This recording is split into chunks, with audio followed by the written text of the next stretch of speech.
সাল্লাল্লাহু আলাইহি ওয়াসাল্লাম বলছেন, আমি সবার আগে হাউজে কাউসারে যাব, যাওয়ার পরে আমি তোমাদের জন্য অপেক্ষা করতে থাকবো, আর মানুষ আমার সামন দিয়ে চলে যাবে।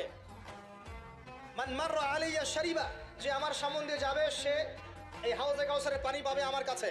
ফামান শারিবা লাম ইয়াজমা আবাদা, কেউ যদি একবার পান করে সে কখনো পিপাসার্ত হবে না। আল্লাহ পাক এই জামানাতেও আল্লাহ পাকের ওলিদের মাধ্যমে ক্ষমতা প্রকাশ করাতে পারেন।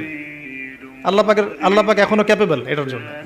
তো সেরকম মানুষ হতে হবে আগে, সেরকম মানুষ তো হতে হবে। অনেক আল্লাহর বান্দা আছেন, দেখবেন আপনার জন্য দোয়া করছে, আপনার সমস্যা দূর হয়ে গেছে, হয়নি? এমন হয়। তো আল্লাহ পাক, এটা তার ক্ষমতা না, ক্ষমতা কার? আল্লাহ পাকের। এখন ওই সময়কার মুজিজা ছিল কিন্তু কুষ্ঠ রোগীকে ভালো করে দেয়া, মনে আছে? অন্ধত্ব দূর করে দেয়া, এবং মৃত ব্যক্তিকে জীবিত করেছেন ঈসা আলাইহিস সালাম আল্লাহর হুকুমে, মনে আছে? যে যুগের মুজিজা, মানে যে যুগটা যে বিষয়ে বেশি বৈচিত্র্যময় ছিল, ওই যুগে আল্লাহ পাক ওই মুজিজাই দিয়েছেন। যেমন সুলাইমান আলাইহিস সালামের সময় জিনদের খুব দাপট ছিল, বুঝছেন? তো সুলাইমান আলাইহিস সালামের সময় জিনদের দাপটটা বেশি ছিল। আল্লাহ পাক জিনদের উপর সুলাইমান আলাইহিস সালামকে কন্ট্রোল দিয়ে দিয়েছেন।